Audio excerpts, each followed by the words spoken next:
kepada semua jemaat CTDM Sumedang. Bagi yang pertama kali mengikuti ibadah online kita pada pagi ini, kami mengucapkan selamat datang, selamat beribadah kepada Anda semua. Bersyukur kita kepada Tuhan karena diberikan kesempatan yang baru, hari yang baru, nafas yang baru, kekuatan yang baru pada pagi ini. Sebelum kita memulakan ibadah kita pada pagi ini, mari kita sama-sama berdoa, akan pimpin kita di dalam doa.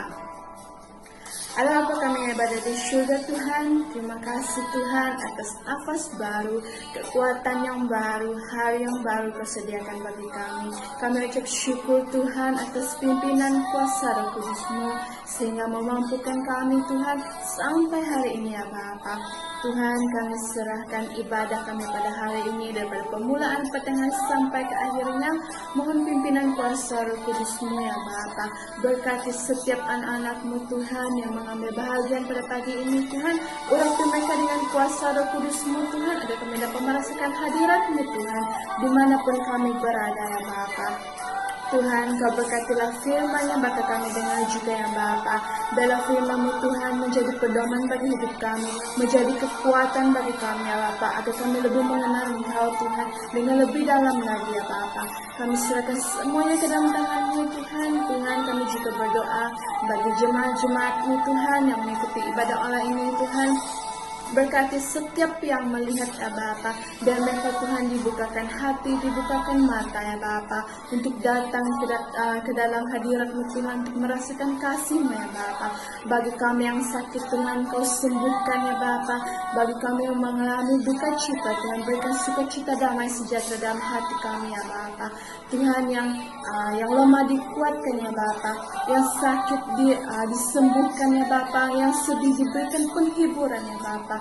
Bela kasih anugerah-Mu memimpin kami ya Bapa. Berkati juga Tuhan sepanjang hari ini Tuhan, apapun yang kami perbuat Tuhan, biar Kau campur tangan Tuhan, biar semua yang kami rancangkan sepanjang hari ini Tuhan berjalan dengan lancar ya Bapa. Sekali lagi ya Bapa, kami serahkan ibadah kami pada hari ini ke dalam tangan-Mu. Bela kuasa Roh Kudus-Mu bekerja di tempat ini ya Bapa, dan dimanapun kami berada Tuhan, kasih anugerah-Mu sentiasa menyertai kami. Hanya di dalam nama Tuhan Yesus kami minta semuanya. Amin. Selamat pagi kepada kita CLE Kawari Sineudang. Apa kabar semua? Ada baik ke? Pada pagi hari ini kita mengucap syukur pada Tuhan karena pimpinan Tuhan kepada kita sehingga kita dapat bersama pada pagi hari ini. Dan mari kita bersama-sama memuji nama Tuhan melalui lagu, yaitu terima kasih Tuhan atas kebaikannya kepada kita, pimpinannya Tuhan kepada kita pada semalam sehingga pada pagi hari ini kita dapat ada hati ataupun kita dapat hari yang baik yang Tuhan beri kepada kita. Mari kita bersama-sama memuji Tuhan. Terima kasih Tuhan atas kasih setia-Nya kepada kita. Haleluya. Haleluya.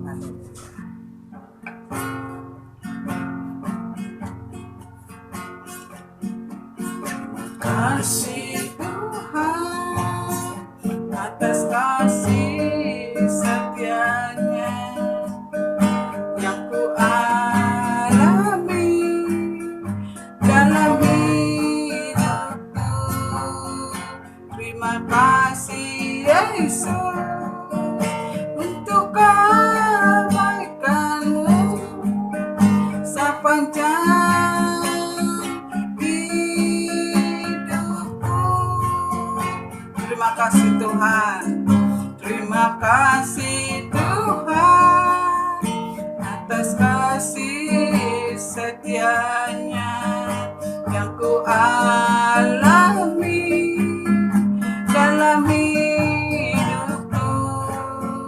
Terima kasih Yesus untuk kebaikan-Nya sepanjang hidupku.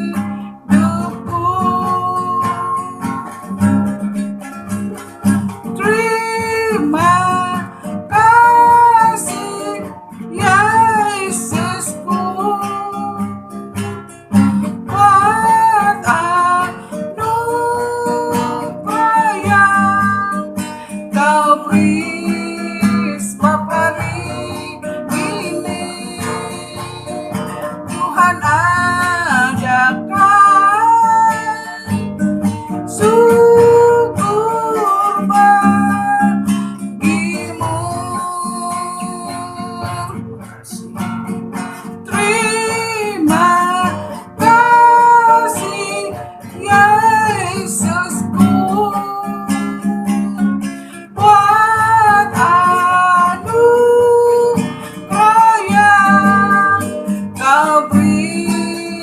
sebab hari ini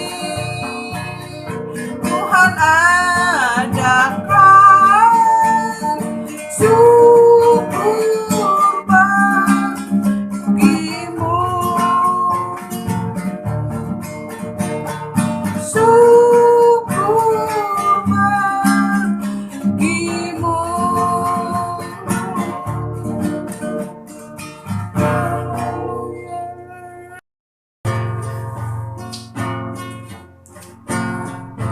Mari Roh Kudus ubah hatiku, ku rindu menyenangkanmu seperti Yesus. Mari Roh Kudus ubah hatiku, ku rindu menyenangkanmu seperti Yesus. Inilah hidupku, ku serahkan kepadamu. Jadilah hatiku Tuhan, agar hatiku menyenangkan hatimu. Inilah hidupku, ku serahkan kepadamu. Bimbinglah hatiku Tuhan, agar hidupku, agar hatiku menyenangkan hatimu. Inilah hidupku, inilah hidupku, inilah hidupku, ku serahkan kepadamu. Jadilah hatiku Tuhan, agar hatiku menyenangkan hatimu. Inilah hidupku, inilah hidupku, ku serahkan kepadamu. Bimbinglah hidupku Tuhan, agar hidupku, agar hatiku menyenangkan hatimu, menyenangkan hatimu.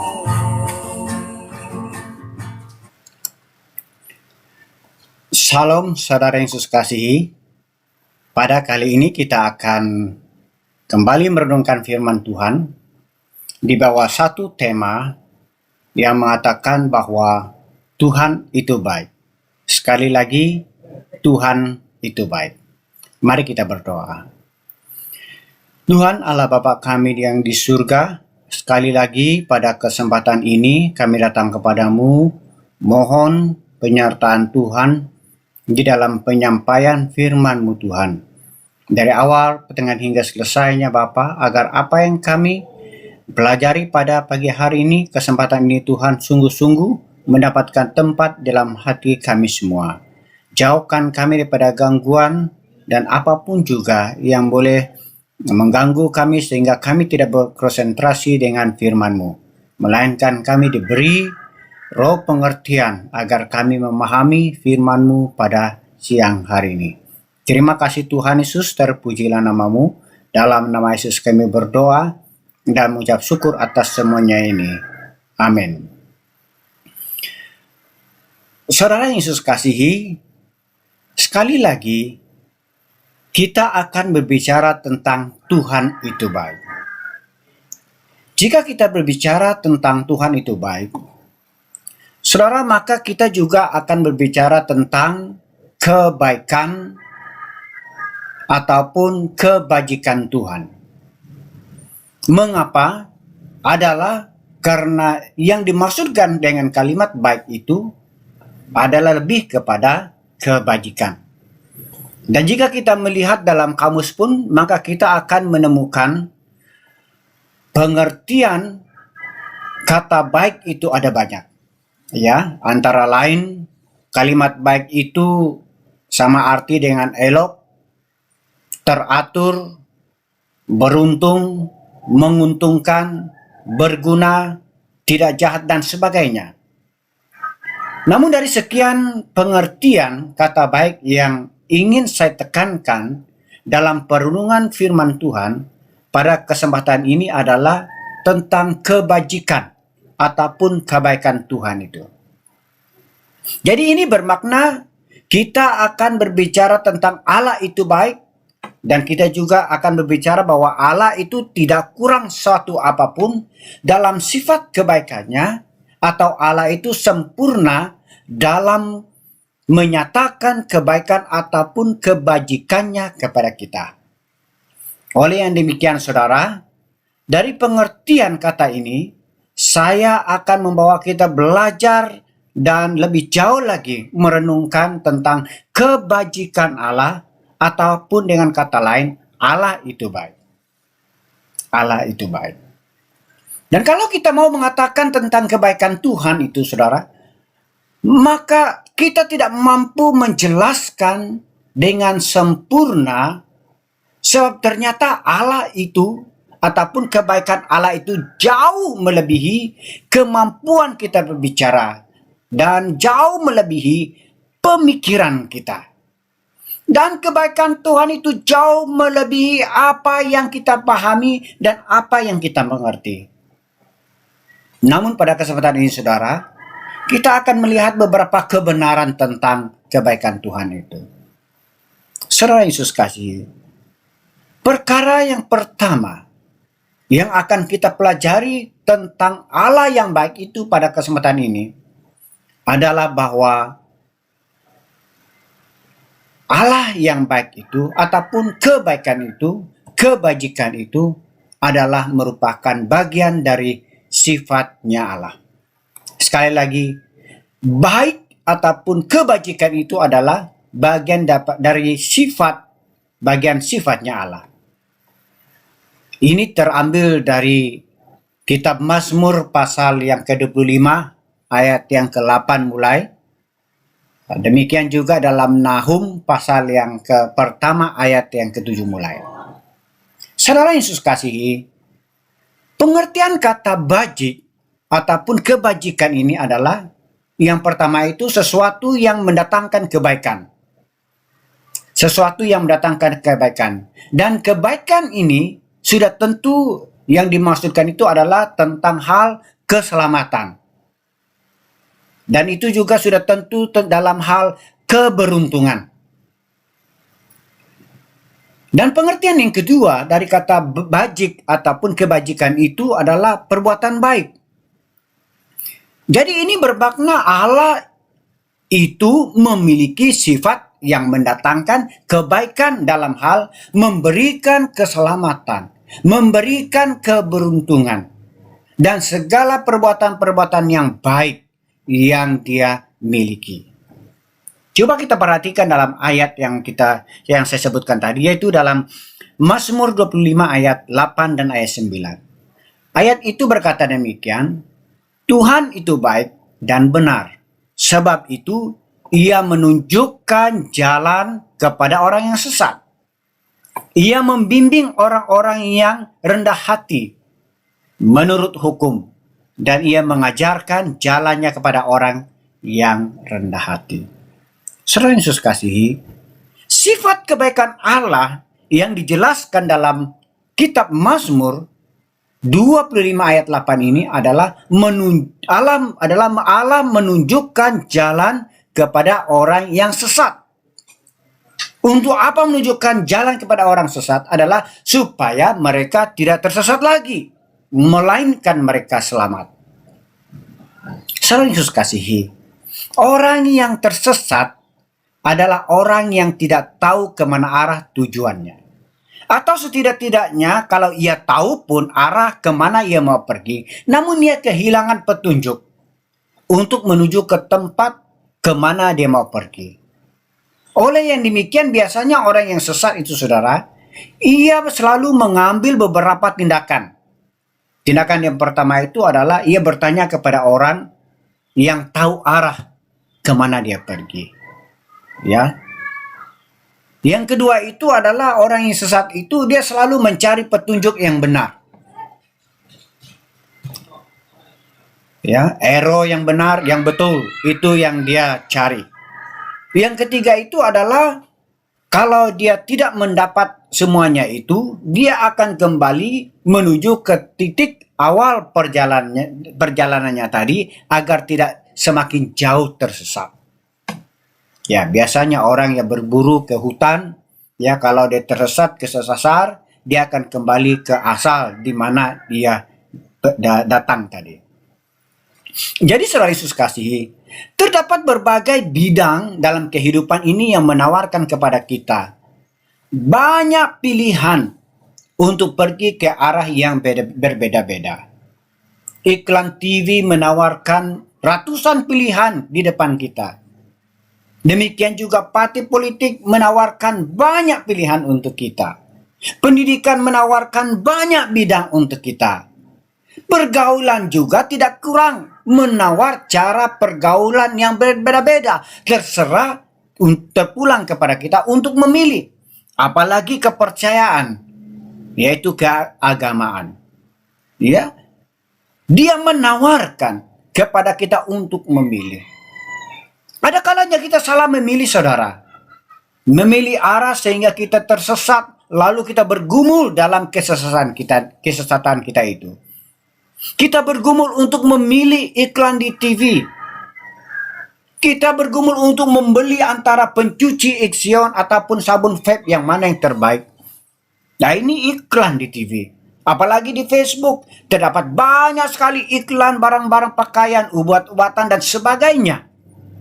Demikian juga halnya dengan Shopee, Lazada, dan banyak lagi yang lain. Menawarkan kepada kita untuk memilih kemana ataupun apa yang kita mau. Jadi kita bergumul antara memilih. Sebab semuanya menawar yang baik kepada kita. Bahkan kita bergumul harus percaya kepada Yesus atau tidak. Karena justru kita menjalani kehidupan kekristenan kita. Justru itu kita menghadapi banyak pergumulan dalam kehidupan ini. Jadi saudara Yesus kasihi, dalam Mazmur 25 ini adalah merupakan pengalaman kehidupan Daud tentang bimbingan Tuhan dalam kehidupan orang-orang percaya, sekaligus menjadi renungan bagi kita tentang arah yang tepat, tentang arah yang harus kita lalui agar kita tidak tersesat di dalam perjalanan kehidupan ini. Saudara Yesus kasihi, kebaikan Tuhan nyata, sebab ia tidak selamanya menghukum orang-orang yang sesat jalannya. Sebab pintu pengampunan Tuhan tetap terbuka lebar, terutama bagi mereka yang menyadari kesalahannya dan mau bertobat. Jadi ini menuntut sikap kerendahan hati dari kita sebagai manusia, sebab hanya orang yang rendah hati, orang yang mau menyadari, dan orang yang mau mengakui kesalahannya yang akan dibimbing oleh Tuhan. Orang yang demikianlah yang diajarkan oleh Tuhan sampai mereka menemukan keselamatan, jalan kebahagiaan dalam kehidupan mereka. Jadi kita harus sadar dan kita harus ingat bahwa kerendahan hati akan membuat kita dihormati manusia juga, apalagi kita disayangi oleh Tuhan. Sebab sesungguhnya Allah menentang orang-orang yang tinggi hati. Ini yang dijelaskan di dalam Matius pasal yang ke-22 ayat yang ke-12 yang berkata, dan barang siapa meninggikan diri, ia akan direndahkan, dan barang siapa yang merendahkan diri, ia akan ditinggikan. Itu makanya dalam ayat yang ke-10 dan ayat yang ke-11, lanjutan daripada ayat itu saudara, di sana menjelaskan bahwa orang-orang sombong sulit untuk mengakui kesalahannya. Jadi orang-orang yang sulit mengakui kesalahannya ini saudara, karena mereka tidak mau mengakui kesilapan mereka, biasanya mereka itu akan mencari kambing hitam untuk membenarkan diri mereka. Mereka juga sulit mengakui kelebihan orang lain dan selalu mengandalkan kemampuan sendiri. Sama halnya dengan Adam dan Hawa. Kita perhatikan Adam dan Hawa ini di peristiwa mereka di Taman Eden, saudara. Oleh karena kesombongan dan tinggi hati. Mengapa saya mengatakan demikian? Yang walaupun tidak dikatakan bahwa Adam dan Hawa tinggi hati, tapi yang jelas karena mendengar tawaran daripada iblis bahwa kalau mereka makan buah itu mereka akan menjadi sama dengan Allah. Jadi mereka pun merasa mau sama dengan Allah. Bukankah ini berbicara tentang kesombongan, tinggi hati, mau menyamai Tuhan, mau menyamai pencipta. Kita perhatikan, pertama Adam itu mempersalahkan istrinya. Istri yang membujuk saya makan buah ini Allah. Apa kata istrinya?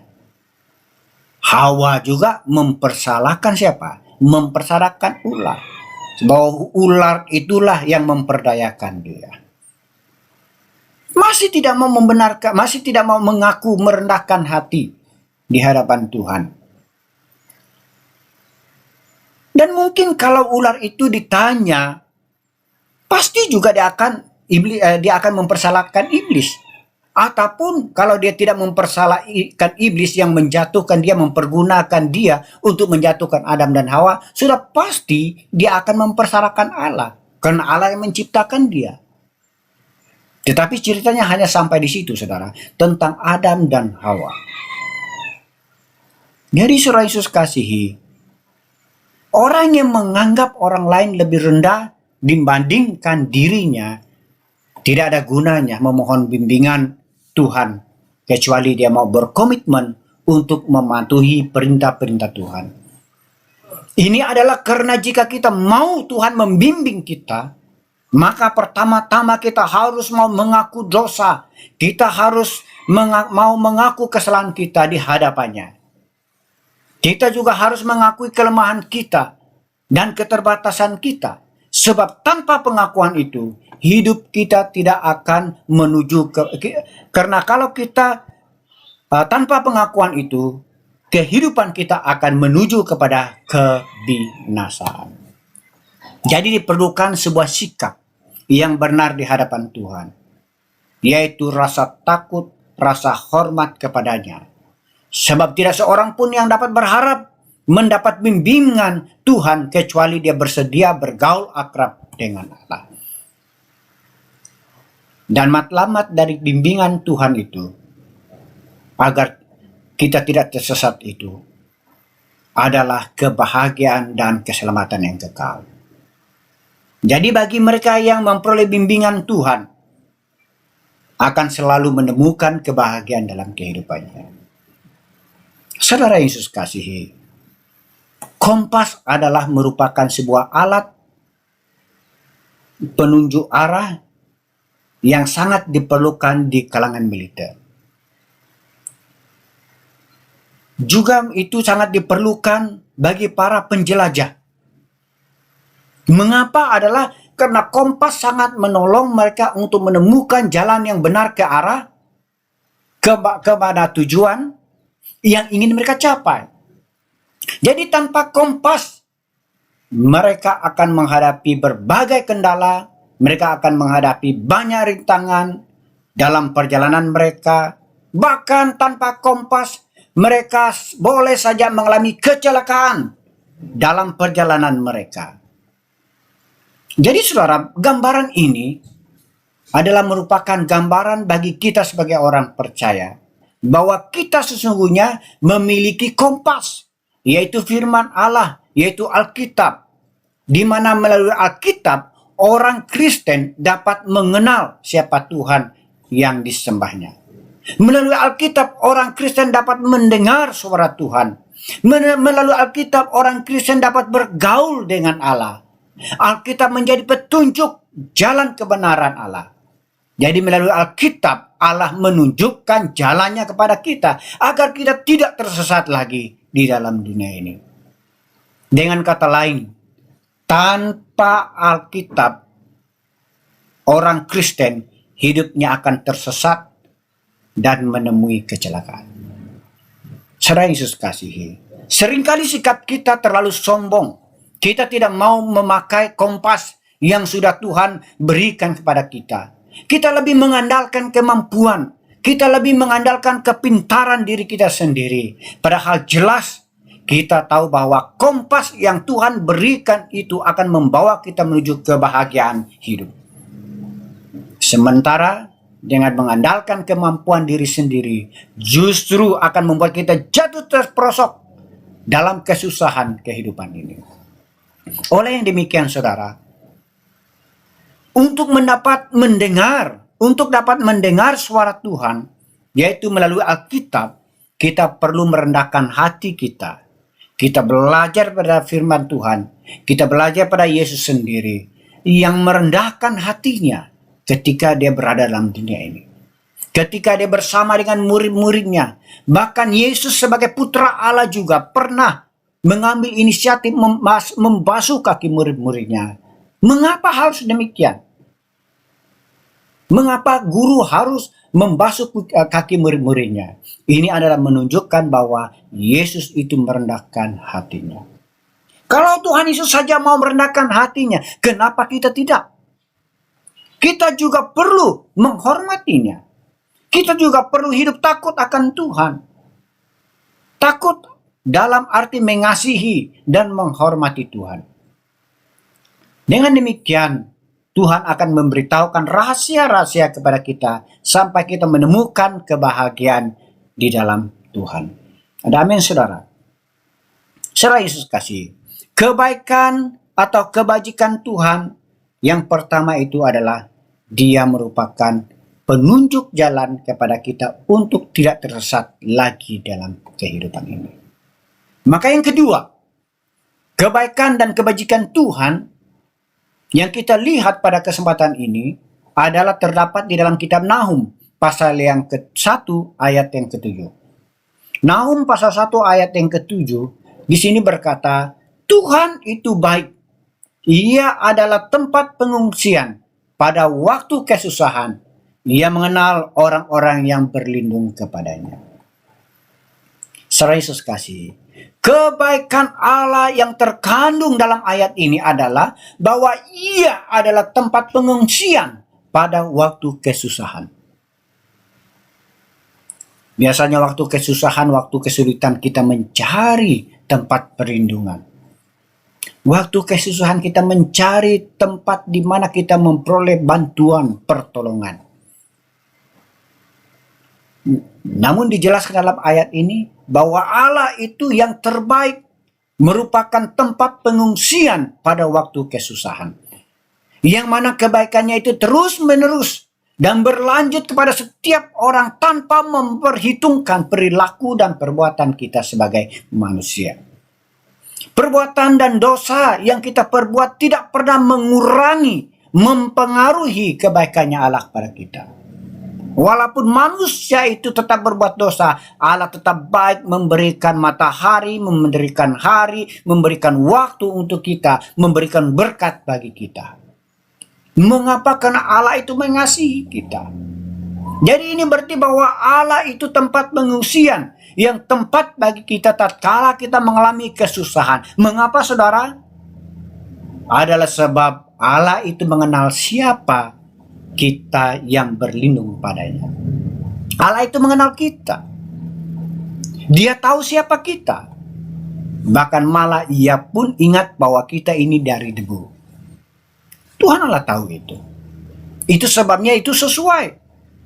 Dan merupakan tempat yang tepat bagi kita untuk mengungsi segala kelemahan kita. Segala kesulitan kita. Saudara Yesus kasihi, kata mengenal Dalam ayat ini, dalam bahasa Ibrani-nya itu adalah yada. Yada yang memiliki makna hubungan intim sepertinya suami istri. Ya, di mana suami itu adalah istri itu saling mengenal antara satu dengan yang lain. Ada kekurangan, yang satu mengisi yang lain.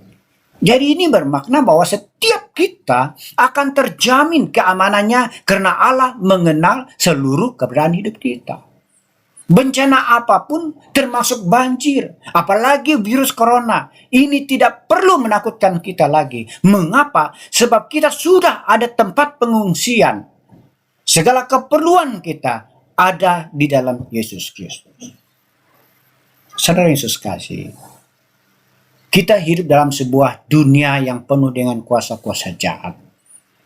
Dalam berbagai wujud dan bentuk, baik itu konvensional maupun secara modern. Hidup tidak lagi aman, hidup tidak lagi nyaman, hidup tidak lagi bahagia. Hidup dipenuhi kekhawatiran, ketakutan, panik, dan traumatik. Apalagi kita masih berada dalam pandemi coronavirus pada saat ini yang belum teratasi. Sudah yang satu lagi datang. Malah itu terjadi secara mengglobal. Mendunia, seluruh dunia mengalami. Bukan hanya sebagian dan bukan kita hanya yang mengalami. Akan tetapi saudara Yesus kasihi, firman Allah menyapa kita dengan lembut pada kesempatan ini. Bahwa Tuhan itu baik. Ia adalah tempat pengungsian kita. Bahkan ketika kita berhadapan dengan semua orang yang melawan Tuhan sekalipun, maka semua musuh-musuhnya itu akan dihalaunya ke dalam gelap. Gelap di sini sama artikan dalam kekalahan dan kematian. Sebagaimana yang dijelaskan di dalam Yesaya pasal yang ke-8 ayat 22. Di sana berkatakan, dan akan melihat ke bumi, dan sesungguhnya hanya kesesakan dan kegelapan, kesuraman yang mengimpit, dan mereka akan dibuang ke dalam kabut. Demikian pun dalam Ayub pasal 5 ayat 14 pula berkata, pada siang hari mereka tertimpa gelap, dan pada tengah hari mereka meraba-raba seperti pada waktu malam. Jadi berarti mereka mengalami kekalahan. Mengapa? Karena Allah ada di pihak orang-orang yang percaya kepadanya. Jadi saudara Yesus kasihi, sebagaimana yang saya katakan tadi, bahwa kita terbatas untuk menyatakan segala kebaikan Tuhan dengan sempurna. Namun apa yang kita perhatikan pada kesempatan ini adalah bahwa kebaikan itu adalah merupakan bagian daripada sifat Allah dalam hal menunjukkan jalan kepada kita agar kita tidak sesat, agar kita tidak tersesat bahkan dalam menjalani kehidupan ini. Melalui firman-Nya Allah menunjukkan jalan kepada kita. Selain daripada itu, Allah juga merupakan tempat pengungsian segala kelemahan, kesusahan, penderitaan, dan segala yang kita perlukan. Dan Dia merupakan tempat yang tepat bagi kita untuk mengungsi segala kelemahan kita, segala keperluan kita. Selain Allah tidak ada tempat pengungsian yang terbaik. Tidak ada tempat yang lebih aman, bahkan tidak ada tempat yang selamat. Hanya Allah saja merupakan tempat pengungsian yang tepat. Oleh karena itu saudara Yesus kasih, satu hal yang perlu kita ketahui, bahwa untuk mendapat perlindungan Tuhan, untuk mendapat keselamatan dan rasa aman, kebahagiaan daripada Tuhan itu, maka perlu kita memiliki sikap rendah hati juga. Taat dan setia menuruti segala perintahnya. Sebab orang-orang yang benar-benar taat dan setia kepadanya yang akan mendapat perlindungan Tuhan. Bahkan orang-orang yang benar berharap kepadanya yang akan dapat sampai kepada tujuan kehidupan, yaitu keselamatan dan hidup yang kekal dalam Kristus, bahkan kebahagiaan di tengah-tengah kesusahan, kesulitan dunia ini. Mari kita berdoa. Tuhan Yesus, terima kasih untuk firman-Mu pada siang hari ini yang berbicara tentang kebaikan Tuhan yang luar biasa, terhadap kami manusia yang ada di dalam dunia ini. Di dalam kesulitan, kesusahan kami, Engkau baik. Engkau menunjukkan jalan bagi kami Tuhan, untuk mencapai keselamatan dari Engkau, sehingga kami meraih kebahagiaan oleh karena mencapai tujuan hidup ini Bapa. Dan terima kasih pada siang hari ini, Engkau juga menjadi pengungsian bagi kami yang tepat. Di tengah-tengah kami mengalami badai kehidupan ini, di tengah-tengah kami mengalami kesusahan, kesulitan, penderitaan, masalah, namun Engkau mengatakan bahwa Engkau adalah Allah yang baik, merupakan tempat pengungsian yang tepat bagi kami untuk menyerahkan hidup kami kepadamu Bapa. Terima kasih Tuhan lewat firman-Mu pada kesempatan ini menjadi bagian dalam kami untuk kami lebih dekat, lebih setia kepadamu Tuhan. Terima kasih Tuhan Yesus, terpujilah nama-Mu. Dalam nama Yesus kami berdoa dan mengucap syukur atas semuanya ini. Haleluya. Amin. Baiklah saudara yang Yesus kasihi, sekarang kita akan makan perjamuan suci. Sebab itu, dengarlah dahulu akan pengajaran Tuhan tatkala perjamuan suci itu ditentukan. Yang mana Rasul Paulus berkata kepada orang Korintus dalam surat yang pertama, pasal yang ke-11, ayat yang ke-23 sampai ayat yang ke-30 berkata demikian. Sebab apa yang telah kuteruskan kepadamu, telah aku terima dari Tuhan, yaitu bahwa Tuhan Yesus pada malam waktu ia diserahkan, mengambil roti, dan sesudah itu ia mengucap syukur atasnya. Ia memecah-mecahkannya dan berkata, inilah tubuhku yang diserahkan bagi kamu. Perbuatlah ini menjadi peringatan akan aku. Demikian juga ia mengambil cawan sesudah makan lalu berkata, cawan ini adalah perjanjian baru yang dimeteraikan oleh darahku. Perbuatlah ini setiap kali kamu meminumnya menjadi peringatan akan aku. Sebab setiap kali kamu makan roti ini dan minum cawan ini, kamu memberitakan kematian Tuhan sampai ia datang. Jadi, barang siapa dengan cara yang tidak layak makan roti atau minum cawan Tuhan, ia berdosa terhadap tubuh dan darah Tuhan. Karena itu, hendaklah tiap-tiap orang menguji dirinya sendiri, dan baru sesudah itu ia makan roti dan minum cawan dari cawan itu. Karena barang siapa makan dan minum tanpa mengakui tubuh Tuhan, ia mendatangkan hukuman atas dirinya. Sebab itu banyak di antara kamu yang lemah dan sakit, dan tidak sedikit yang meninggal. Jadi saudara yang Yesus kasihi, supaya kita yang sekarang ikut serta dalam perjamuan ini memperoleh berkat, maka hal yang pertama yang perlu kita perhatikan adalah kita wajib menguji diri kita sendiri. Bagaimana cara kita menguji diri kita sendiri? Dalam hal apa kita dapat menguji diri kita? Ada 3 hal yang wajib kita selidiki, yaitu yang pertama itu adalah apakah benar-benar kita sudah bercerai dari dosa, menyesal karena telah berdosa, dan percaya bahwa hanya darah Tuhan Yesus Kristus saja yang dapat menyucikan kita dan membebaskan kita dari hukuman dosa. Yang kedua adalah apakah sebagai orang percaya kita yakin bahwa kita sudah ditebus oleh kematian Tuhan, bahwa Yesus Kristus tidak bercela, dan dengan kebenarannya kita dibenarkan di hadapan Allah. Dan perkara yang ketiga adalah kita harus memeriksa hati kita, apakah dalam sepanjang hidup ini kita mau terus menurut Tuhan dan berharap akan dilengkapi oleh Roh Kudus-Nya supaya kita dapat berjalan dengan Tuhan. Yang kedua adalah kita wajib melakukan segala sesuatu menurut kehendak Tuhan sebagai penebus kita. Jadi saudara Yesus kasihi, kalau kita melakukan perkara ini dalam kehidupan kita dan kita yakin sungguh akan pembebasan, kemenangan yang telah Tuhan beri pada kita, maka wajiblah kita mengambil roti dan bahkan mengambil air anggur dan kita makan dan minum bersama sebagai komitmen kita untuk hidup di dalam Kristus. Mari kita memegang roti.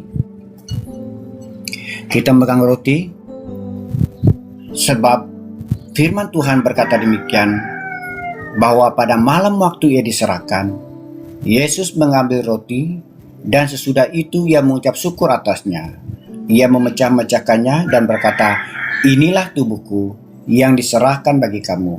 Perbuatlah ini menjadi peringatan akan aku." Mari kita makan.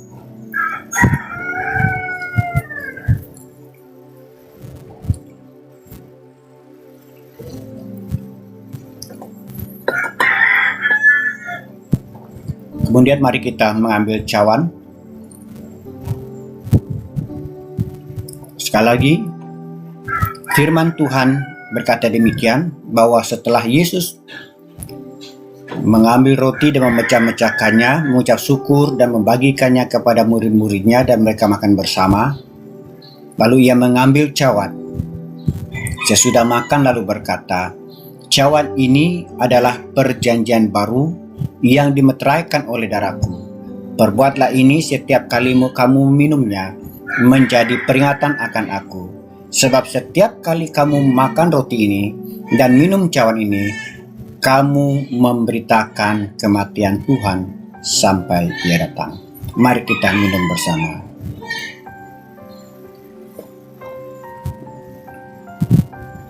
Jemaat Tuhan, mari kita tunduk kepala dan berdoa. Tuhan Allah Bapa kami di surga, pada kesempatan ini kami menaikkan syukur dan terima kasih kepadamu karena kami dapat memperingati pengorbanan Tuhan di atas kayu salib, di mana Engkau telah mengorbankan bahkan menyerahkan dirimu Tuhan untuk semata-mata menyelamatkan kami manusia yang berdosa. Dan pada kesempatan ini Tuhan Yesus Kristus kami melakukannya untuk memperingati pengorbanan Tuhan itu, dan seraya kami mengambil satu komitmen di dalam kehidupan kami untuk memberitakan Injil-Mu Tuhan sebagaimana yang Engkau perintahkan melalui firman-Mu. Terima kasih Tuhan Yesus, terpujilah nama-Mu. Hamba-Mu berdoa pada saat ini kiranya Tuhan Engkau memberkati seluruh jemaat-Mu yang terlibat di dalam perjamuan suci pada kesempatan ini, dalam tugas tanggung jawab mereka, pekerjaan mereka, bahkan di dalam pelayanan mereka. Tuhan memberkati mereka, bahkan melimpahkan mereka dengan berkat-berkat-Mu Tuhan Yesus. Mulai saat ini sampai Maranatha Tuhan menjemput kami pulang ke sorga. Terima kasih Tuhan Yesus, terpujilah nama-Mu, karena semuanya ini Tuhan Yesus kami minta hanya dalam nama Yesus Tuhan dan Juru Selamat kami yang hidup. Amin. Amin.